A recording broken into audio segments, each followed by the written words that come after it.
Kendal, Jawa Tengah, sekitaran tahun 1989. Ya, di tahun inilah Dewo menikah dengan istrinya yang bernama Tunjung. Setelah menikah, Dewo pun masih tinggal bersama dengan ibu dan adiknya yang bernama Asri. Orang tua Dewo sudah bercerai sejak ia masih duduk di bangku SMP, dan sekarang ayahnya tinggal di Semarang. Mungkin karena alasan itu, setelah menikah, Dewo pun tetap ingin tinggal bersama ibu dan adiknya.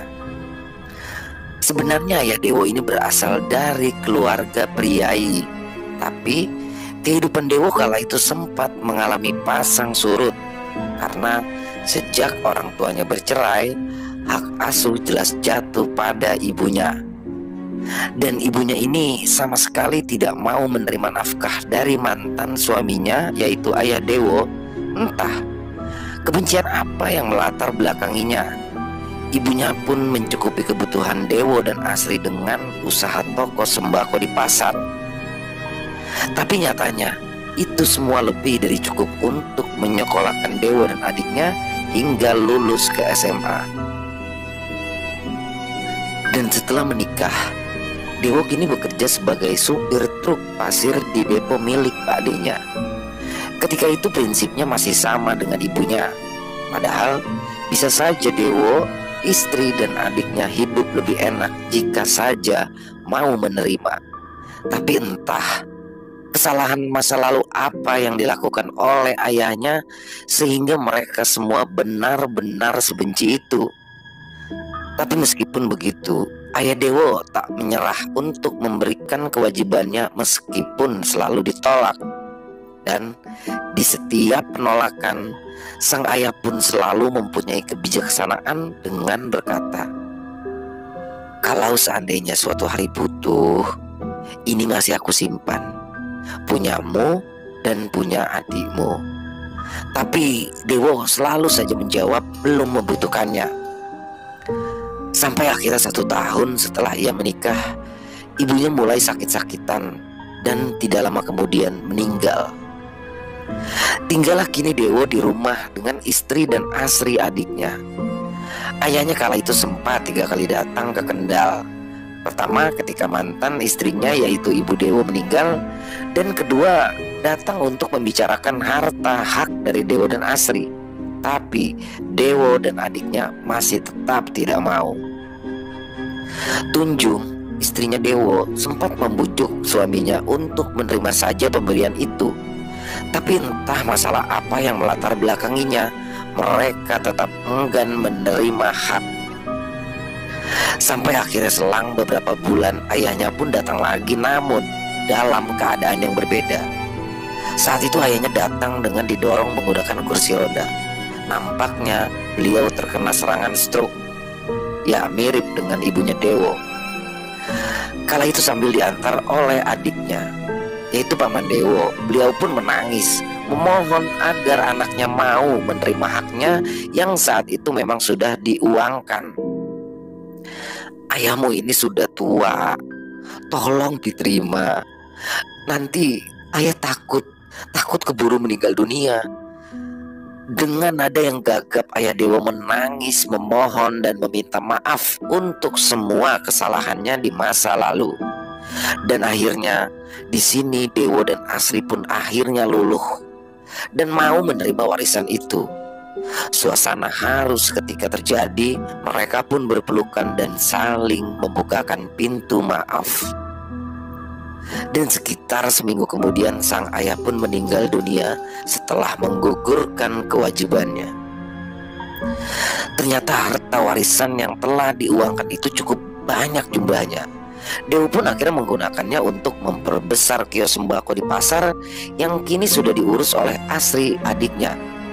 Dan sisanya untuk Dewo membuka usaha berbekal uang itu dan ilmu yang sudah ia dapat dari Pak Denya. Dewo yang dulunya hanya seorang supir truk pasir, kini telah membuka depo pasir sendiri.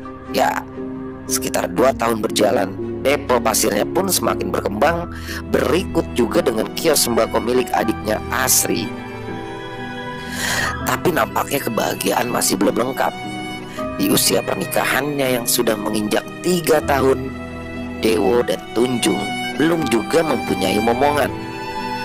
Tapi meskipun begitu, hubungannya dengan sang istri masih harmonis dan baik-baik saja.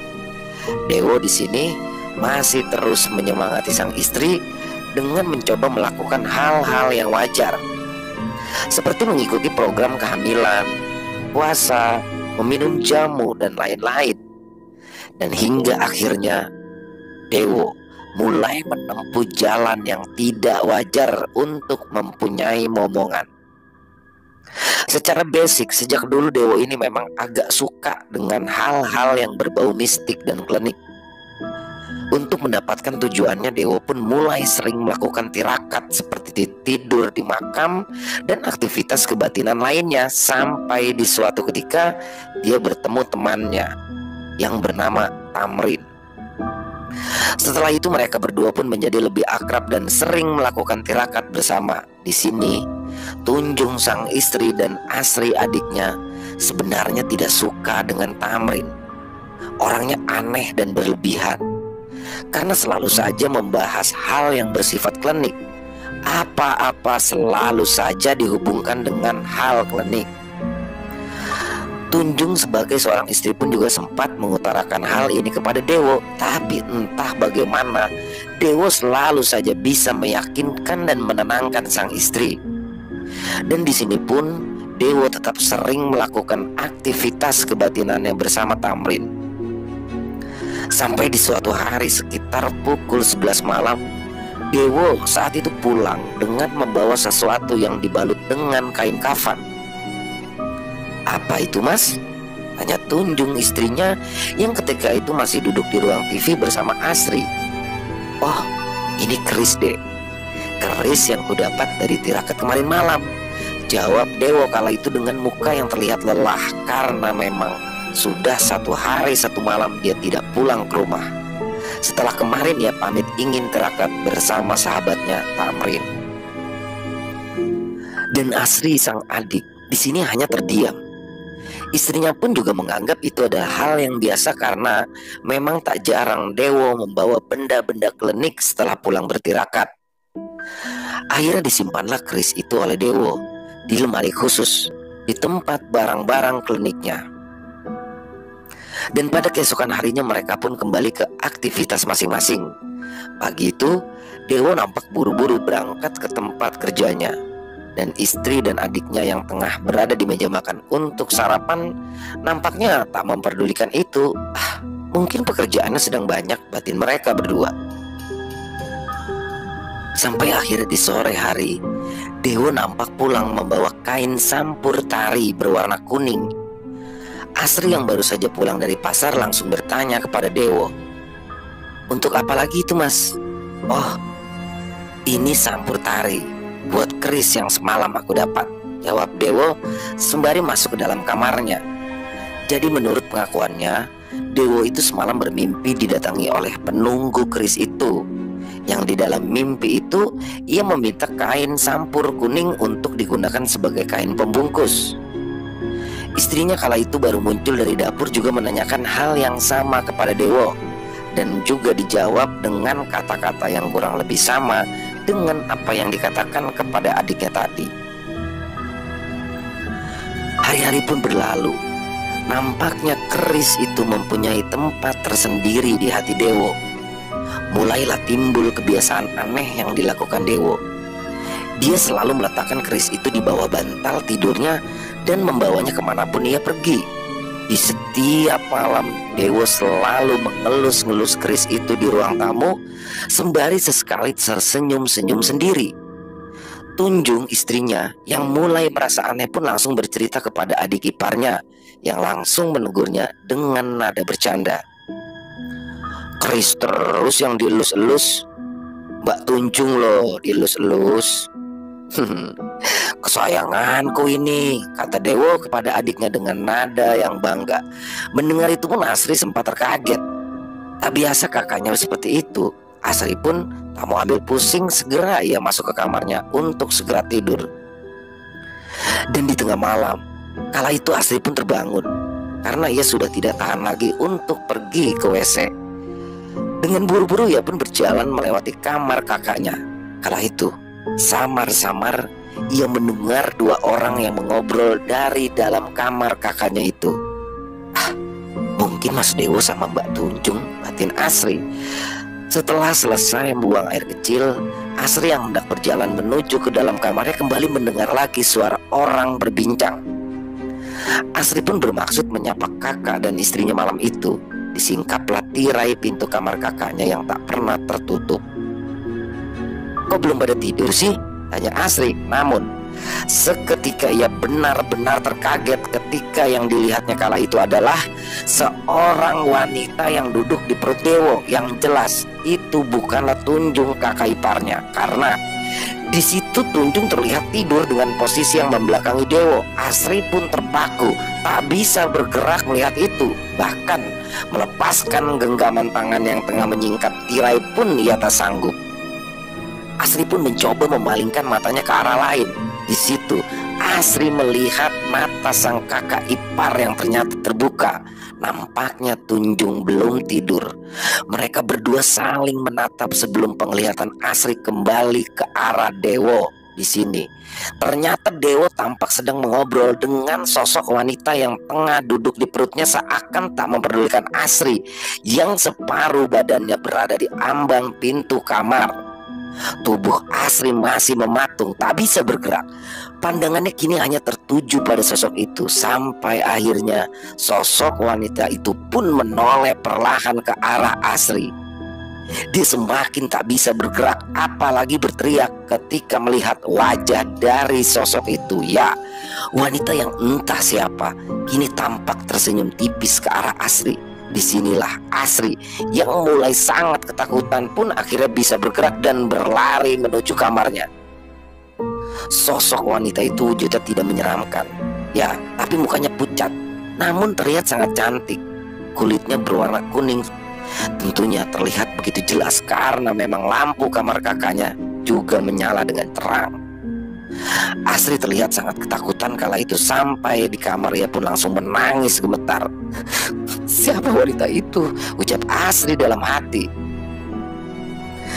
Hingga pada keesokan harinya setelah Dewo berangkat bekerja, Tunjung istrinya pun bercerita kepada Asri.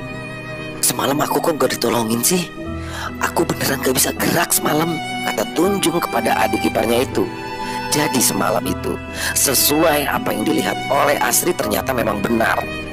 Tunjung tidak tidur malam itu. Malam itu ketidakpekaan Dewo membuat Tunjung sedikit jengkel. Ya, bukannya membelai sang istri, Dewo di kamar malah tengah asyik mengelus-ngelus kerisnya itu. Dan Tunjung yang kesal pun memutuskan untuk tidur membelakangi Dewo. "Keris itu terus. Istrimu ini loh diperhatikan," gerutu Tunjung dalam hatinya. Dan di tengah tidur ayamnya itu, tiba-tiba Tunjung mendengar Dewo berkata, "Besok aku kasih sarung ya, Dek. Apa permintaanmu? Kayu kemuning." Dan Tunjung yang kala itu mendengar pun mulai berpikir dalam kantuknya, kepada siapa Dewo berbicara? Dan setelah Tunjung tersadar kalau Dewo ternyata masih berbicara dengan kerisnya, di sini Tunjung pun mulai emosi. Segera dia ingin membalikan badannya dan segera memarahi Dewo. Namun betapa kagetnya ketika Tunjung sudah membalikan tubuhnya, kala itu ia melihat Dewo tak lagi membelai kerisnya, namun ada sosok wanita yang tengah duduk di atas perutnya. Tunjung yang tercengang seketika tak bisa berkata apa-apa. Pandangannya terpaku ke sosok yang berada di atas perut suaminya. Di sini sempat terjadi obrolan antara Dewo dan sosok itu. Namun Tunjung seperti lupa apa topiknya. Yang jelas mereka berdua tengah asik berbincang. Tunjung yang ingin berteriak, namun kala itu yang keluar dari mulut hanyalah suara lirih yang gagap.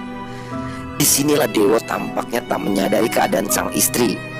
Dia seperti berada di dalam dunianya sendiri, sampai akhirnya sosok itu pun mulai menoleh ke arah Tunjung, tersenyum jahat dan berkata, "Aku Lencir kemuning. Sembari menunjukkan jari telunjuknya seakan mengarahkan Tunjung untuk berbalik membelakanginya. Di sini Dewo nampaknya tak peduli, sepertinya ia sedang diperdaya. Tunjung pun akhirnya bisa membalikkan badannya. Matanya terbelalak ketakutan, sementara Dewo dan sosok itu masih saja asik mengobrol. Dan beberapa saat kemudian Tunjung melihat kaki Asri berjalan dari bawah tirai yang memang tidak menyentuh lantai. Tunjung kala itu ingin memanggilnya, namun lagi-lagi yang keluar dari mulutnya hanyalah suara lirih yang gagap. Sampai akhirnya Asri melewati kamarnya lagi dan separuh badannya masuk di antara singkapan tirai. Disinilah Tunjung juga melihat Asri yang kala itu terkaget-kaget melihat sosok itu, sosok yang tengah duduk di atas perut Dewo. Ada kesamaan antara Asri dan Tunjung tentang sosok wanita yang dilihatnya. Wajahnya memang cantik tapi pucat, kulitnya kuning langsat dan rambutnya panjang mengenakan gaun besar berwarna putih. Hampir seperti kuntilanak, namun wajahnya cantik. Itulah si Lencir Kemuning. Hari-hari pun berlalu. Dewo kini semakin berubah. Dia benar-benar seakan tidak peduli lagi dengan istrinya. Kalau di rumah, kerjaannya hanya menimang-nimang keris itu. Tunjung pun sempat gerah dan ingin pulang ke rumah orang tuanya, namun Asri, adik iparnya, selalu mencegah. Setiap malam, Tunjung, istrinya Dewo, selalu bertahajud, berdoa agar suaminya berubah, walau nampaknya doanya belum diijabah oleh Tuhan. Tapi Tunjung pun tetap berdoa di sepertiga malamnya. Dan ada satu kejadian. Malam itu, sekitar pukul 2 malam setelah sholat tahajud, Tunjung keheranan ketika masuk ke dalam kamar, tapi tidak melihat Dewo yang tadinya tidur di situ. Mungkin Mas Dewo sedang ke kamar mandi, batin Tunjung kala itu. Ia pun mulai rebahan di kamarnya sembari melamun memikirkan rumah tangganya. Dan beberapa lama kemudian, kok Mas Dewo belum juga balik ke kamar, batin Tunjung. Dia pun mulai resah dan mencoba keluar dari dalam kamarnya. Ia pun berjalan menuju ruang tamu dan benar, suaminya tengah duduk di sana, lagi-lagi sedang membelai-belai kerisnya. Dan Tunjung yang sangat kesal pun mencoba untuk menghela nafas panjang sambil berjalan kembali menuju kamarnya. Namun selang beberapa langkah terdengar suara Dewo yang bernyanyi bergumam dengan nada khas Jawa. Disinilah tentunya Tunjung merasa semakin jengah, namun dia mencoba untuk tidak memperdulikannya. Ia pun berjalan lagi menuju kamarnya, namun seketika langkahnya terhenti ketika ada suara yang menyambut nyanyian si Dewo. Ya, suara perempuan, seakan mengajaknya berbicara dengan Dewo. Tunjung yang sempat berhenti di ambang pintu akhirnya tetap memutuskan untuk masuk ke dalam kamarnya lagi. Saat itu ia mengira jika suara perempuan itu adalah Asri, adik iparnya. Tunjung pun kembali ke ranjang, merebahkan dirinya dengan penuh kejengahan. Sejujurnya, ia pun mulai khawatir dengan sang suami yang sepertinya mulai kebablasan. Tapi tiba-tiba lamunannya pun terhenti. Dewo, suaminya, tertawa terbahak-bahak di ruang tamu. Di sini Asri, adiknya, pun sampai terbangun. Tunjung dan Asri pun keluar dari dalam kamar dalam waktu yang hampir bersamaan untuk memeriksa apa yang dilakukan Dewo. Asri dan Tunjung pun berjalan beriringan sambil berpegangan tangan. Mereka seakan tahu akan terjadi hal yang tidak beres. Dan benar saja, sesampainya mereka di ruang tamu, saat itu mereka melihat Dewo tengah berdiri bertelanjang dada menghadap cermin kuno yang terpajang di ruang tamu itu. Dengan sampur kuning yang mengalung di lehernya dengan luwes, Dewo ini menari melenggak-lenggok bak penari wanita. Asri yang kala itu melihat dengan terbata-bata langsung berkata, Mas Dewo. Namun ia tetap saja asik menari-nari di depan cermin dengan gerakan yang semakin cepat. Mas Dewo, panggil Asri kembali. Dewo pun terhenti menari dan menoleh ke arah Tunjung dan Asri. Tiba-tiba keluarlah suara tawa perempuan dari mulut Dewo. Tunjung dan Asri pun yang ketakutan langsung segera masuk ke dalam kamar. Kali ini mereka berdua berada di kamar Tunjung. Ya, Mereka meringkuk ketakutan, bersembunyi di balik selimut. Sementara suara perempuan tertawa yang keluar dari mulut Dewa pun masih terus saja terdengar. Dan tak selang beberapa lama ketika suara tertawa itu berhenti, sosok di ruang tamu yang diduga merasuki Dewa itu berbicara dengan suara wanita. "Aku Lencir Kemuning. Aku Lencir Kemuning." Dan setelah berbicara seperti itu, sosok yang merasuki itu berteriak dan suasana pun kembali hening. Mereka yang sebenarnya sadar mungkin di ruang tamu Dewa sudah tak dirasuki lagi, kemudian memutuskan untuk memeriksanya. Mereka pun masih ketakutan, bahkan Tunjung kini terlihat menangis. Kala itu Asri telah berani keluar dari dalam kamar kakaknya itu. Dia masih meringkuk di ranjang hingga subuh. Barulah mereka pun berani untuk keluar memeriksa Dewo di ruang tamu. Dan terlihat kala itu Dewo tengah tertidur di kursi dengan masih bertelanjang dada. Dan ketika matahari pun sudah terbit, Dewo yang kala itu habis mandi seperti tampak biasa saja, seakan tidak pernah terjadi apa-apa. Asri dan Tunjung yang tengah berada di dapur untuk menyiapkan sarapan pun hanya saling menatap. Dewo pun kala itu berangkat bekerja tanpa sarapan. Asri dan Tunjung di rumah mulai berbincang tentang kejadian semalam. Rasa aneh, jijik, takut membaur di pembicaraan mereka berdua. Ini sudah kelewatan, kata mereka berdua. Beberapa saat kemudian Asri pun berpamitan kepada kakak iparnya untuk berangkat ke pasar. Ditinggal Tunjung di rumah seorang diri. Ia pun mulai bersih-bersih rumah sembari pikirannya selalu saja tertuju kepada Dewo sang suami. Mau sampai kapan seperti ini? Sampai akhirnya tibalah dia saat menyapu ruang tamu. Tunjung pun kala itu menemukan helaian rambut putih yang cukup banyak, tepatnya di bawah cermin kuno. Ukurannya cukup panjang, lebih dari 1 meter. Dan dengan perasaan takut ia pun mengambil rambut itu, lalu ia pun memasukkannya ke dalam plastik. "Apa aku bakar saja rambut ini?" batin Tunjung kesal dalam hatinya. Hingga sore hari pun tiba. Asri adik iparnya terlihat pulang ke rumah. Dan buru-buru Tunjung pun memperlihatkan apa yang ia temukan tadi. Asri pun bergidik ngeri melihat helaian rambut itu. "Dibakar aja mbak," kata Asri yang ternyata sepemikiran dengan kakak iparnya. "Mumpung Mas Dewo belum pulang," kata Asri lagi. Lalu bergegaslah mereka menuju ke ruang belakang. Dilemparkanlah helaian rambut itu dengan bungkusnya ke dalam pawon atau tungku perapian, bersamaan dengan azan maghrib yang kala itu mulai berkumandang. Dan tiba-tiba terdengarlah suara dar, arahnya dari depan. Asri pun buru-buru memeriksanya. Dia melihat sekeliling ruang tamu dan ternyata cermin tua yang menempel di dinding itu jatuh dan kacanya pecah. Buru-buru ia pun memanggil kakak ipar untuk melihat hal itu. Dan sesampainya di ruang tamu, mereka berdua hanya terdiam saling memandang. Pertanda apa ini, batin mereka. Dan beberapa saat kemudian Dewo pun pulang ke rumah. Ia sempat melirik ke arah kaca yang pecah itu, namun ia sepertinya tak memberikan tanggapan apa-apa. Kala itu mukanya nampak lesu. Dan singkat cerita, setelah makan malam, mereka semua pun masuk ke dalam kamar masing-masing. Dewo tampak dingin, tak bicara sedikit pun kepada Tunjung. Kembali lagi dia mengeluarkan keris itu dan mengelus-ngelusnya. Tunjung kesal sekali dan memutuskan untuk keluar kamar lalu menyalakan televisi. Beberapa saat kemudian Asri pun yang merasa bosan di dalam kamar menyusul kakak iparnya di ruang TV. "Itu kakakmu mainan keris melulu," gerutu Tunjung kepada adik iparnya itu. Dan tak terasa malam pun semakin larut.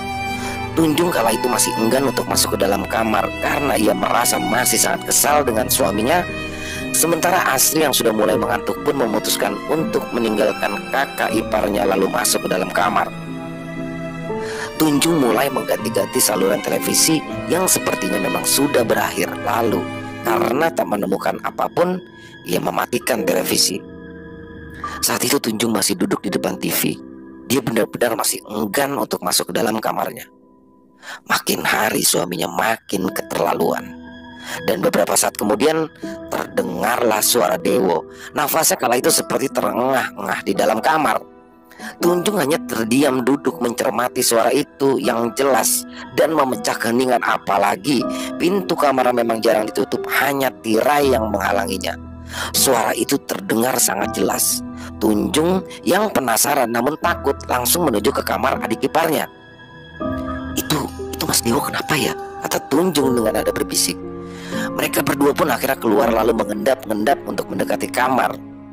Terdengar jelas suara nafas Dewo yang terengah-engah dan dibukalah tirai di pintu kamar itu oleh mereka.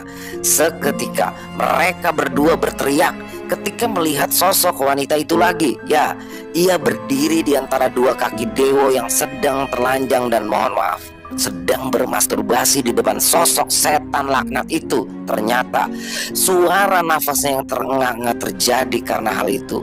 Melihat apa yang terjadi dengan kakaknya, tentu Asri pun langsung memalingkan wajahnya. Sementara Tunjung bersimpul lalu ia pun menangis. Sosok itu pun hilang terbang menembus langit-langit. Mas, apa yang kamu lakukan Mas? Kata Tunjung yang menangis. Sebagai seorang istri tentu perasaan Tunjung campur aduk kala itu, antara malu, takut dan tentunya kecewa bercampur menjadi satu. Dewo yang menyadari hal itu pun seketika bangkit dan memakai kembali pakaiannya. Ia gugup dan gagap, tak mampu berkata atau menjelaskan apa yang telah dilakukannya barusan. Ketika Dewo mencoba mendekati Tunjung, Tunjung pun langsung pergi menuju kamar adik iparnya yang terlihat masih syok dan ketakutan. Namun dengan tegar, Asri kala itu memeluk kakak iparnya, lalu ia pun meminta maaf. Maafkan Mas Dewo ya Mbak, kata Asri kala itu. Tunjung pun hanya terdiam.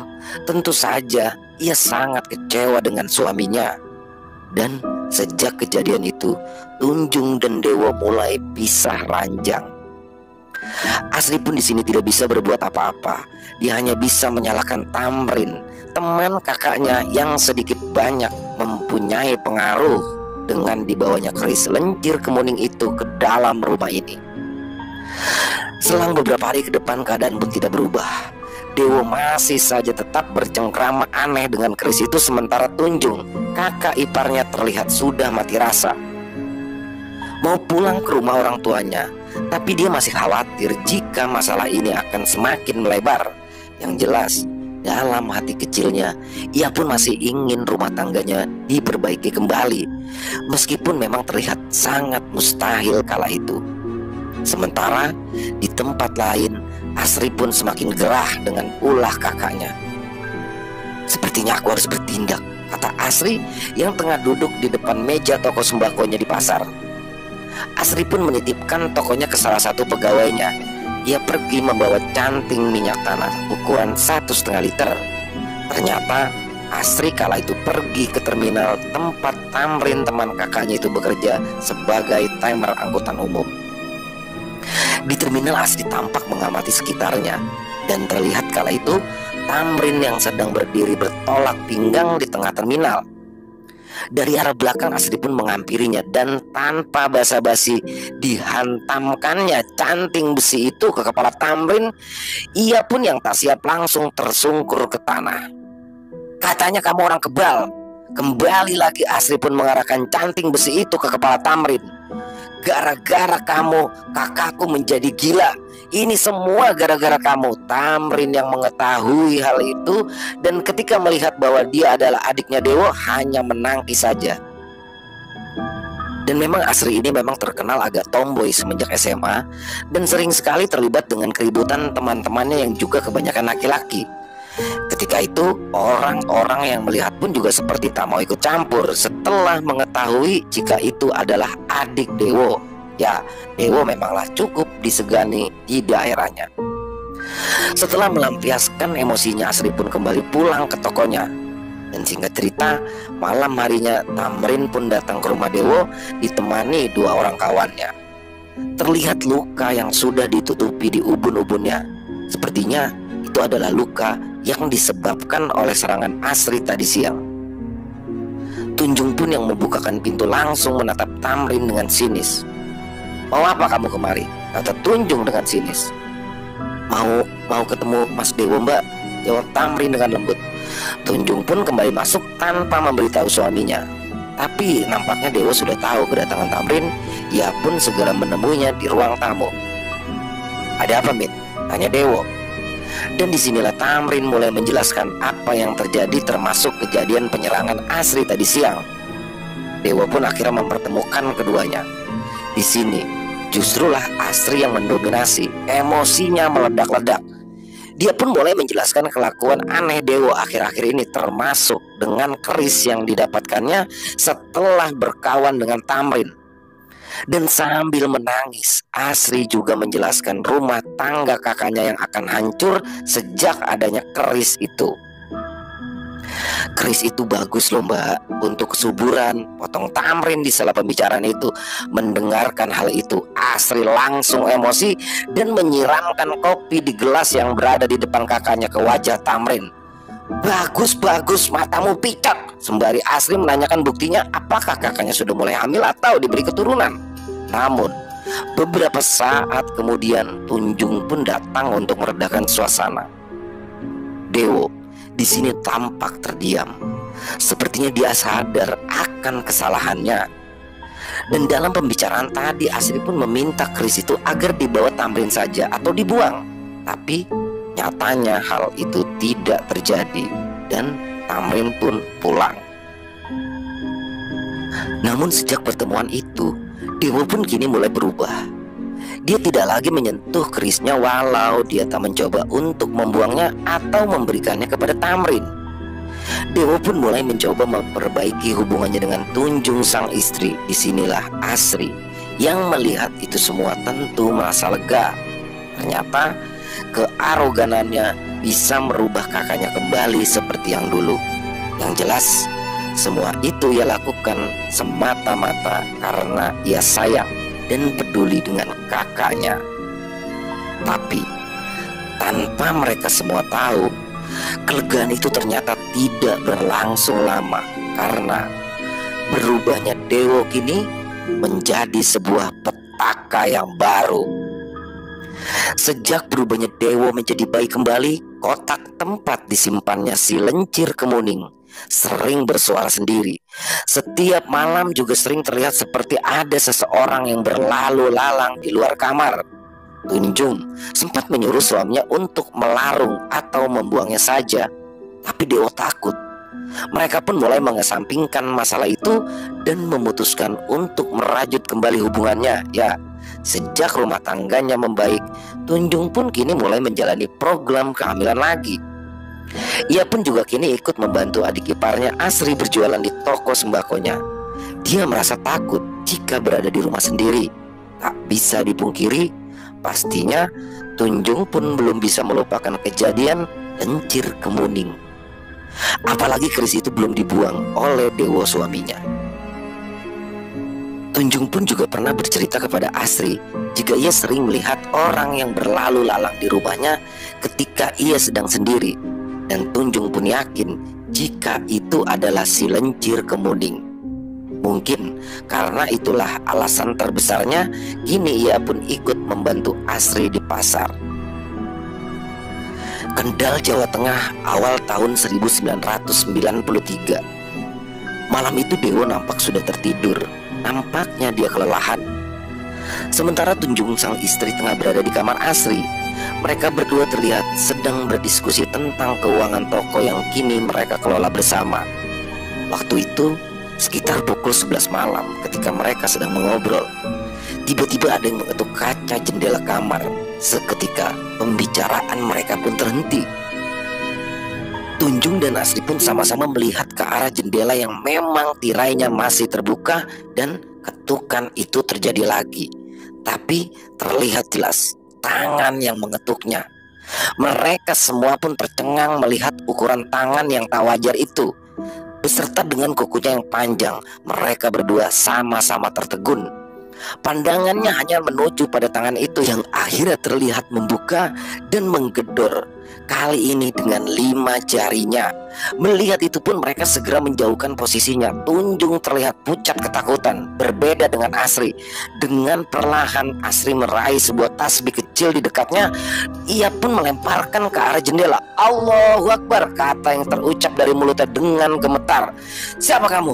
Gak usah ganggu, kata Asri dengan terbata-bata. Dan perlahan tangan itu pun akhirnya turun hilang dari kaca jendela. Suasana sejenak hening. Mereka yang masih melihat ke arah jendela itu pun terkejut ketika muncul wajah wanita melayang ke atas. Perlahan terlihat seluruh tubuhnya. Sosok itu pun berkata, "Aku ini Lencir Kemuning. Aku ini Lencir Kemuning." Tunjung dan Asri pun berteriak hingga teriakannya membangunkan Dewo. Bergegas Dewo menghampiri langsung bertanya apa yang terjadi.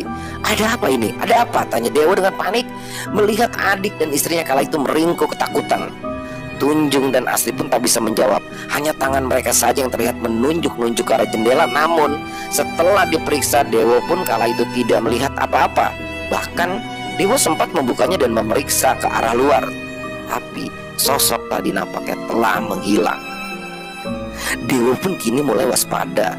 Ia mengajak adik dan istrinya keluar dari ruangan itu. Tapi beberapa saat kemudian malah terdengar suara ketukan dari pintu di depan rumahnya. Tok tok tok, kula nuwun. Tok tok tok, kula nuwun. Nada bicaranya sangat lambat.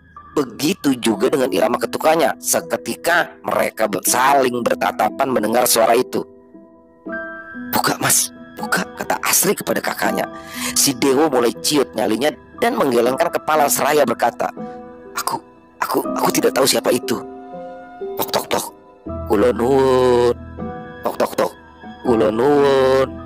Suara ketukan itu masih berlanjut dengan irama dan suara yang semakin kencang. Tunjung terlihat menangis dan Asri menutup telinganya. Disinilah Dewo mulai mengumpulkan keberaniannya. Lalu ia pun berkata, "Pergi kamu, aku sudah tidak bisa lagi," kata Dewo dengan sangat terbata. Suara dan ketukan itu pun akhirnya seketika berhenti setelah Dewo berucap. Dewo akhirnya mengajak sang istri beserta adiknya untuk menuju ke ruang tengah. Dewo pun menggelar kasur lantai dan mereka bertiga merebahkan tubuhnya di situ. Suasana nampak canggung. Sepertinya tak ada lagi yang pantas untuk diobrolkan. Waktu menunjukkan hampir tengah malam. Mereka bertiga masih terjaga, saling diam, hingga akhirnya Dewo pun menangis. Ia pun meminta maaf kepada adik dan istrinya tentang semua yang telah terjadi. Dan momen haru seketika terjadi. Mereka semua saling memaafkan dan Dewo pun juga berjanji akan membuang keris itu esok hari. Dan singkat cerita, esok pun tiba. Dengan kejadian semalam, mereka bertiga pun akhirnya menjadi lebih dekat. Asri dan Tunjung tak lagi canggung bertanya soal keadaan Dewo sekarang. Hari ini adalah hari pelarungan keris itu. Harusnya. Karena saat Dewo sarapan, tiba-tiba saja ia terbatuk lalu memuntahkan darah segar. Sesek banget, kata Dewo sembari memukul-mukul dadanya. Tentu keadaan itu membuat Asri dan Tunjung panik. Disinilah Asri langsung memapah sang kakak untuk menuju mobil dan hendak membawanya ke rumah sakit. Namun Dewo mencegah.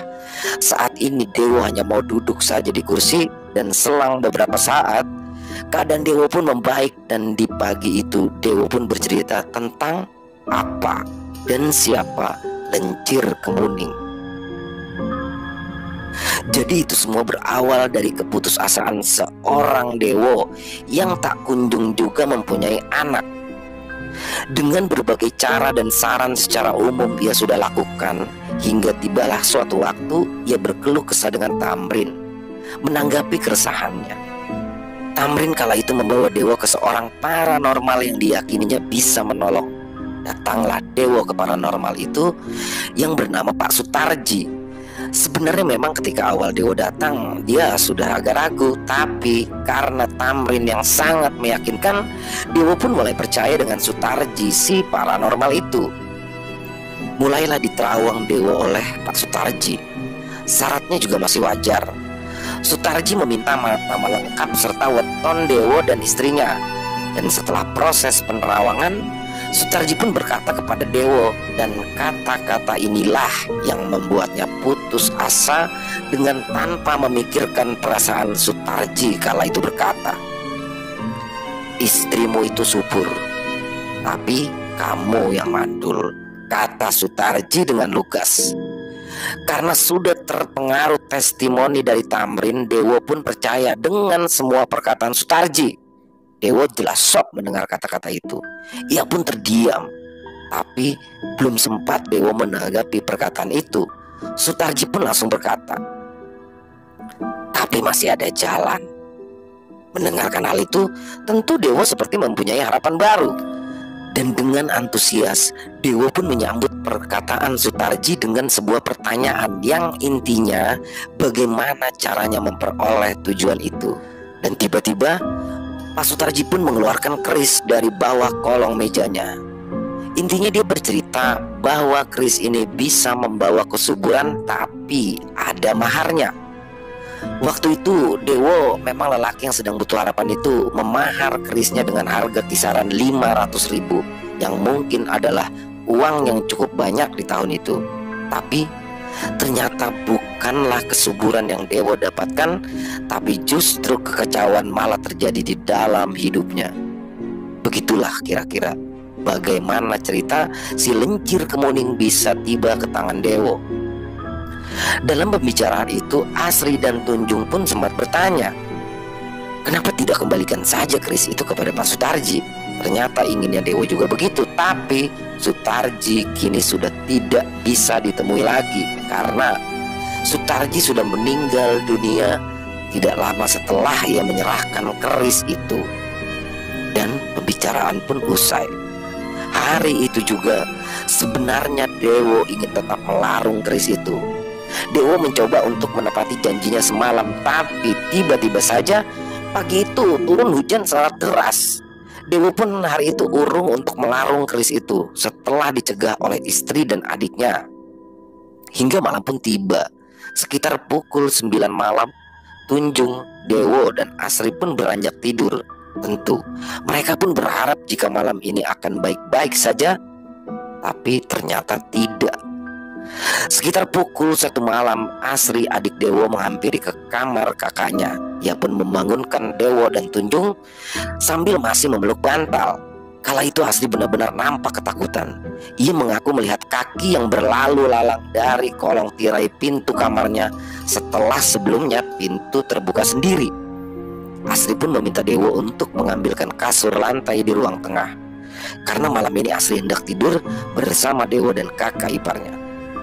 Dewo pun akhirnya mengiyakan permintaan Asri, dan kini mereka bertiga pun mencoba untuk tidur di ruangan yang sama. Tapi sekitar pukul 2-3 pagi mereka semua terbangun dengan waktu yang hampir bersamaan karena mendengar suara tangisan wanita. Tangisannya jelas dan kadang seperti jauh, kadang juga seperti mendekat. Mereka bertiga pun mulai saling merapat, dan mau tak mau mereka harus tetap mendengarkan suara tangisan itu lagi. Srek, srek, srek. Terdengar suara kaki melangkah dari luar jendela diiringi dengan tangisan. Perlahan suara itu menjauh dan mendekat kembali melewati jendela. Namun kali ini suara langkah itu terhenti, berganti suara tangis lagi yang sekarang menetap tak berpindah dari balik jendela. Mereka bertiga pun memutuskan keluar dari dalam kamar. Nampak jelas ketakutan tergambar dari raut wajah mereka. Suara tangis pun kini berpindah lagi. Ya, kali ini sumbernya dari ruang tamu. Tentu keadaan ini yang membuat mereka semakin ketakutan, dan Tunjung yang gemetar kini mencoba untuk membaca doa dengan suara yang keras, berharap bisa menghentikan tangisan itu. Diikuti juga oleh Dewo dan Asri, mereka membaca surat Anas secara bersamaan. Karena mungkin berbalut rasa takut, bacaan mereka terdengar saling tumpang tindih dan akhirnya terhenti oleh suara gebrakan dari meja tamu. Suasana pun menjadi hening dan hampa. Beberapa saat kemudian terdengar suara shh, shh. Keadaan semakin menjadi ngeri ketika tak selang beberapa lama terdengar lantunan ayat Al-Quran dari arah ruang tamu. Ya, lembut itu, membacakan surat An-Nas dengan sangat fasih. Di sini, Tunjung dan Asri pun terlihat masih menangis ketakutan, sementara Dewo nampak linglung mengingat kejadian barusan. Dengan kejadian itu tentu mereka tak mungkin bisa tertidur. Malam itu juga Dewo memboyong istri dan adiknya ke rumah kedua yang berada di depo pasirnya. Dan sesampainya di sana, Marlan, sang penjaga malam di depo tersebutlah yang membukakan pintu, nampak bingung dengan kedatangan Dewo beserta istri dan adiknya. "Ada apa juragan?" tanya Marlan sembari menahan kantuknya. "Gak ada apa-apa," jawab Dewo yang tergesa-gesa masuk. Waktu itu mungkin sekitar jam 3 pagi. Mereka pun masuk di salah satu kamar tempat biasa Dewo beristirahat saat lelah bekerja. Asri dan Tunjung yang nampaknya masih syok dengan kejadian tadi, mereka terlihat saling menggandeng tangan meski sudah berada di atas ranjang. Hingga esok hari pun tiba, Asri dan Tunjung kembali lagi bersama Dewo ke rumah, meski dengan rasa takut dan ragu mengingat kejadian semalam. Dan sesampainya di rumah, Dewo pun langsung menuju kamarnya mengambil kotak tempat ia menyimpan keris itu. "Aku ke tempat Pak Robani dulu ya," kata Dewo sembari membawa kotak itu. Ya, Pak Robani adalah seorang ustadz yang sempat menegur Dewo untuk membuang kerisnya tempo hari. Dan karena itulah Dewo berpikir beliau mungkin bisa membantu masalah ini. Singkat cerita, sampailah Dewo di rumah Pak Robani. "Gimana? Sudah gak kuat?" tanya Robani kepada Dewo yang belum sempat duduk di kursi ruang tamunya.